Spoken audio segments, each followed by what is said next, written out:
여러분 안녕하십니까? 오늘 대통령실과 관저의 용산 이전 과정에 대한 감사 결과가 발표된 가운데 대통령 경호처 간부와 공사 브로커에 대해 검찰이 구속영장을 청구한 사실이 확인됐습니다. 김건희 여사가 연루 의혹을 받는 도이치모터스 주가 조작 사건 2심 선고 뉴스는 잠시 뒤에 자세히 전해드리기로 하고 먼저 용산 이전 과정 감사 결과 관련 소식들로 오늘 뉴스데스크 시작합니다. 먼저 조희원 기자의 단독 보도입니다. 지난 2022년 3월 당선인 신분이던 윤석열 대통령이 집무실 용산 이전 계획을 발표합니다. 현재의 공간 구조로는 국가적 난제와 그 위기에 제대로 대처하기 어렵습니다. 어려운 일이지만 국가의 미래를 위해 내린 결단입니다. 대통령 경호처는 집무실이 될 국방부 본관 일부 구역에 방탄 유리를 설치하는 공사에 들어갑니다. 관저로 바뀔 외교장관 공관도 마찬가지였습니다. 그런데 사업 책임자인 경호처 간부와 공사업체가 유착됐다는 의혹이 불거졌습니다. 검찰이 경호처 간부 정모 씨와 브로커 김모 씨에 대해 구속영장을 청구한 사실이 확인됐습니다. 검찰은 경호처 간부가 평소 친분이 깊던 브로커를 공사의 실질적 관리자로 선정해준 대가로 뇌물을 받은 것으로 의심하고 있습니다. 브로커는 자신이 소개한 민간 공사업체와 정부의 계약 과정에서 비용을 부풀린 견적서를 제출해 돈을 챙긴 혐의를 받고 있습니다. 이번 수사는 감사원 감사로 시작됐습니다. 방탄창호 설치 공사 총 사업비는 20억 4천만 원, 세 차례 모두 수의계약으로 체결됐습니다.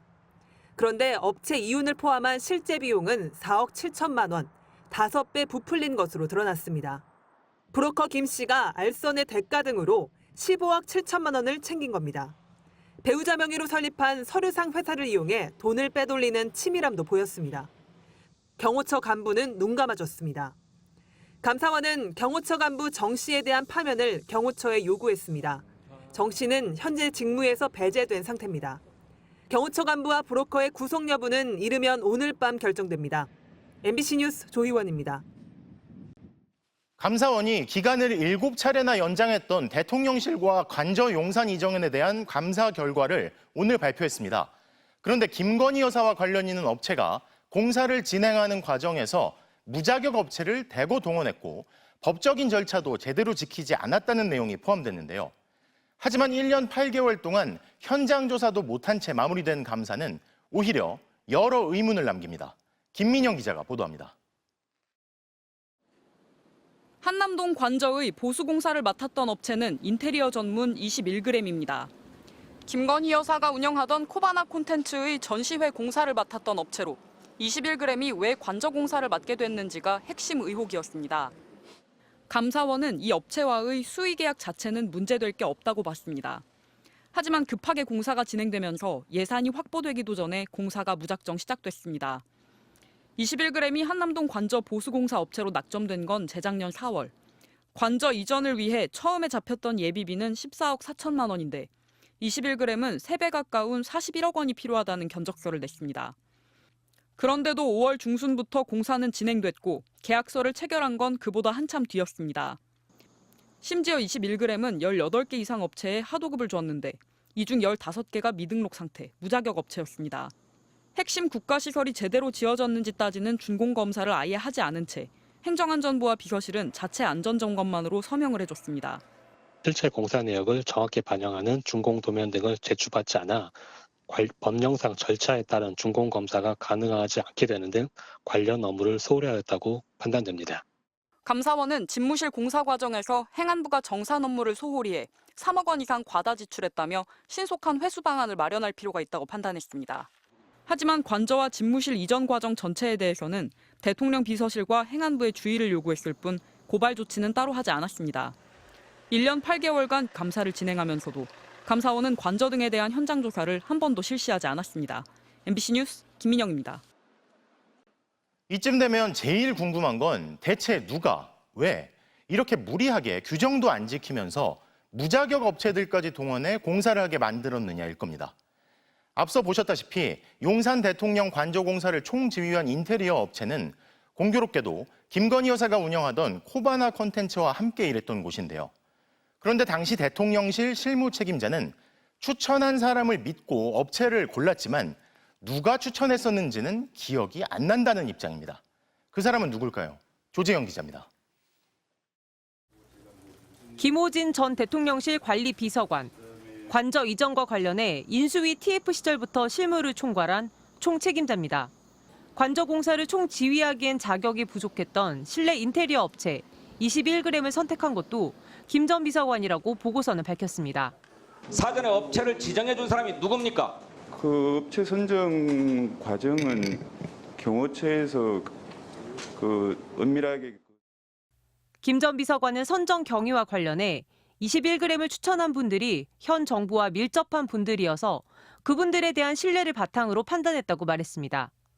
현 정부와 밀접하다면서도 누가 추천했는지 구체적으로 물었을 때는 정확히 기억나지 않는다고 말했습니다. 김건희 여사와 코바나 컨텐츠 때부터 인연이 있는 업체였던 만큼 이 대목에서 여전히 의문이 남아있는 겁니다. 어떤 의혹이 해소된 것입니까? 그 내부 추천은 누구로부터 이루어졌습니까? 전혀 알 수가 없습니다. 감사원 관계자들은 김건희 여사는 조사 과정에서 언급된 적이 없다. 심증만 갖고 물어볼 수는 없는 것 아니냐면서 대통령실을 상대로 따로 질의를 하지는 않았다고 밝혔습니다. 그런데 보고서에 상세히 드러난 김 전 비서관의 업무 수행 과정은 총괄 관리자의 모습으로 보기가 어렵습니다. 공사 규모가 예산을 초과한다는 보고를 받자 막연히 일단 공사하면서 예산을 확보하면 될 것으로 생각했고 계약을 체결하기도 전에 공사부터 하면 법을 못 지킨다고 실무자가 우려하는데도 공사를 진행시켰습니다. 심지어 21g이 하도급을 맡긴 업체 중 3분의 2 이상은 무자격 업체였는데도 당연히 자격이 있을 거란 막연한 추측을 했다고 돼 있습니다. 관리 감독은 제대로 하지 않고 대신 공사의 시급성을 주로 강조했다는 대목도 있습니다. 김 전 비서관은 관저 공사 이후 국토교통부 차관을 거쳐 현재 한국공항공사 사장직에 지원해 유력 후보로 올라 있습니다.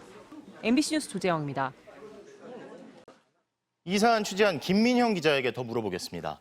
자, 김 기자, 실무 책임자였던 그 김호진 전 비서관, 현직 공무원 아니라서 징계할 수 없고 다만 감사원이 향후 공직 임명이 될 때는 참고하도록 하겠다.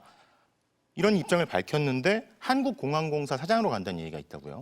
일단 아직은 알 수 없는 상태입니다. 다만 김호진 전 비서관이 지원을 했고 현재 유력한 후보 중 한 명인 걸로 알려지고 있습니다. 감사원으로서는 아까 말씀하신 것처럼 징계를 사실상 할 수 없는 상태이기 때문에 그거에 준하는 조치, 할 수 있는 조치는 했고 공직으로 임명할지 말지는 결국에는 임명권자의 재량에 달려 있다는 건데요. 그래서 감사원의 이번 발표나 인사 자료 통보와는 무관하게 한국공항공사 사장으로 갈 가능성도 완전히 배제할 수는 없다고 봐야겠습니다. 김건희 여사 이야기가 직접 나오진 않았으니까 확인이 안 된다. 이게 감사원의 설명이었는데 저는 그 얘기가 인상적이더라고요. 김호진 전 비서관이 총괄 업체를 추천한 분이 현 정부와 밀접한 분들이어서 믿었다. 근데 현 정부와 밀접하다는 건 공무원은 아니란 얘기 같은데요. 그렇죠? 어떻게 봐야 될까요? 일단 굉장히 많은 진술들이 지금 감사 보고서에 나오고 있는데요. 김 전 비서관이 인수위 내에 있는 분들, 또 경호처에 있는 다양한 분들, 현 정부와 밀접한 인수인의 분들이 인테리어 업체를 추천을 했고 21g을 추천을 했고 그분들에 대한 신뢰를 토대로 공사를 진행한 거라고 얘기를 했습니다. 그래서 그 뒤에 있었던 그런 법령상 미비나 이런 그 절차적 미비점에 대해서는 사실 자기 불찰도 있었다고 인정하는 부분도 나오고요. 다만 이제 그래서 실제로 추천한 사람이 누구인 것인지에 대해서는 감사 보고서에 나와 있지 않고 본인도 정확히 기억하지 않는다고 답변을 했다고 보고서에 담겨 있습니다.